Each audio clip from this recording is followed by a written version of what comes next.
Beradab. 3. Persatuan Indonesia.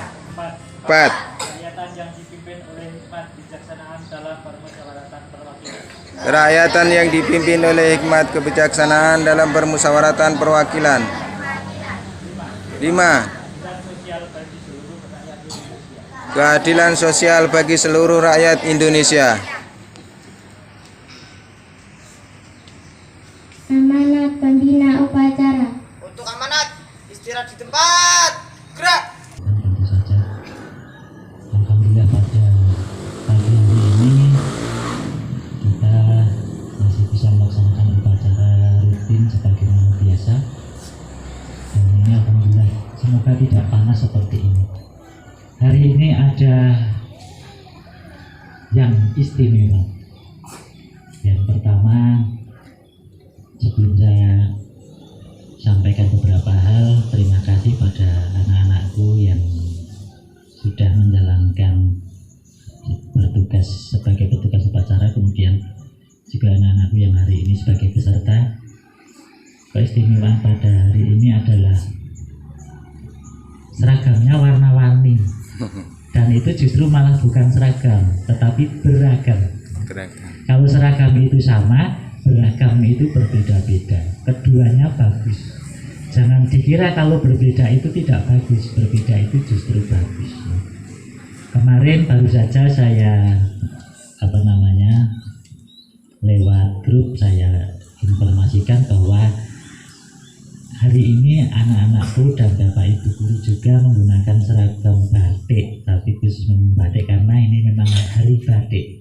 Jadi hari batik nasional itu justru kita menampilkan berbagai ragam batik. Ternyata bagus-bagus ini anak-anakku. Ada yang hari ini juga menggunakan seragam batik, hari Kamis juga tidak apa-apa karena itu memang juga batik.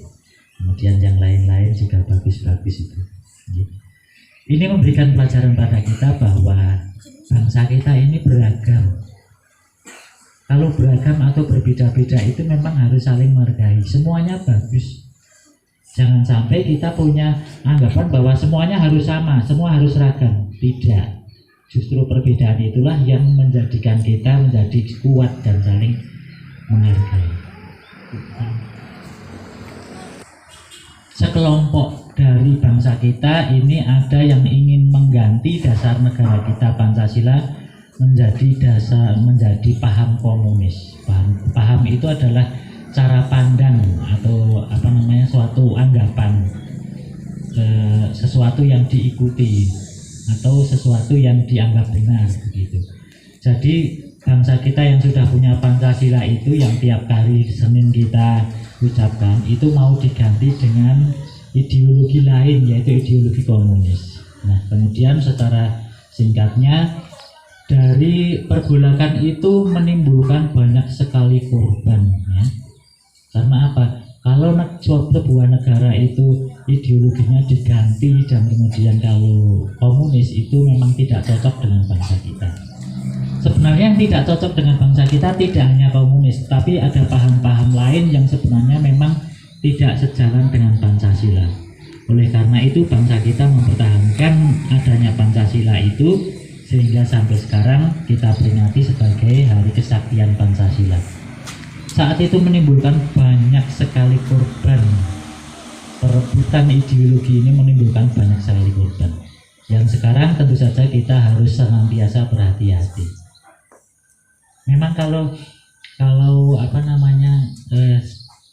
di tingkatan pemahaman kalian memang belum sampai ke sana, tetapi kita bisa menerapkannya dalam kehidupan sehari-hari secara sederhana. Seperti yang tiap kali Senin kita ucapkan, ya, Pancasila satu, ketuhanan yang Maha Esa. Artinya secara sederhana kita harus bertuhan, kita harus bertakwa, yaitu menjalankan perintah Tuhan, kemudian juga menjauhi larangannya. Nah, itu secara sederhana. Kemudian juga dari sikap pertama itu kita juga harus saling menghormati perbedaan agama. Jangan sampai saling menjelekkan, tidak boleh saling menjelekkan. Kemudian istilahnya timbul perselisihan, tidak diperkenankan, tidak boleh. Yang kedua apa? Kemanusiaan yang adil dan beradab. diharapkan kita sebagai bangsa Indonesia itu memiliki rasa kemanusiaan. Nek basa Jawane rasa kamanungsan, yaitu merasa welas asih, merasa kasihan, merasa sesama manusia itu harus saling menjaga, harus istilahnya jangan sampai saling menyakiti atau melanggar kemanusiaan gitu. Secara sederhana seperti itu. Kemudian yang ketiga, persatuan Indonesia. Mudahnya bangsa kita itu seharusnya bersatu karena beragam tadi, beragam suku, kemudian bahasa, kemudian budaya. Tentu saja ya anak-anakku yang kelas tinggi sudah tahu ini keberagaman ini ya. Beragam, segalanya beragam. Nah itu walaupun bersama berbeda-beda ya tetapi harus tetap satu seperti semboyan bangsa kita, yaitu Bhinneka Tunggal Ika. Juga hari ini melambangkan seperti yang saya katakan tadi, kita sangat beragam dan tetapi tetap satu, yaitu batik. Batik itu adalah budaya asli Nusantara. Kemudian batik juga lokal di mana-mana ada ciri khasnya. Nah, itu. Tetapi keberagaman itu memperkaya dari kebudayaan kita. Yang keempat apa? Apa Pancasila yang keempat? Kerakyatan, Intinya apa di situ? musyawarah. Intinya adalah bermusyawarah. Nah, bermusyawarah itu apa? Jadi kalau kita memiliki tujuan bersama, hendaklah itu dilakukan dengan cara bermusyawarah dalam mengambil keputusan. Termasuk kalian misalnya akan mengadakan suatu kegiatan bersama, ya dimusyawarahkan. Nah, tujuan bersama itu akan tercapai. Di situ tidak boleh egois, tidak boleh memaksakan kehendak. Kemudian yang kelima adalah keadilan sosial. Maksudnya keadilan sosial, kesejahteraan dari masyarakat itu hendaknya merata, adil secara sosial, merata, adil dan merata begitu.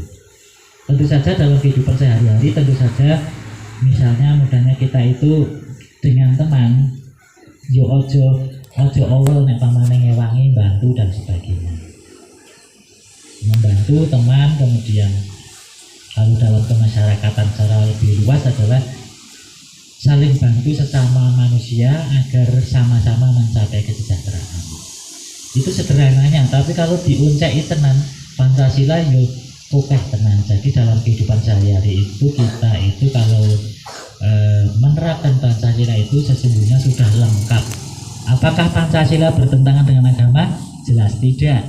Karena Pancasila di sila pertama sudah mengatakan bahwa bangsa kita bertuhan, menyarankan untuk kita adalah agar bertakwa, bertuhan, bertakwa, kemudian saling menghormati. Itu dua hal yang saya sampaikan. Kemudian beberapa waktu lalu hari Jumat kemarin bapak ibumu itu diaturi atau diundang ke sekolah untuk ada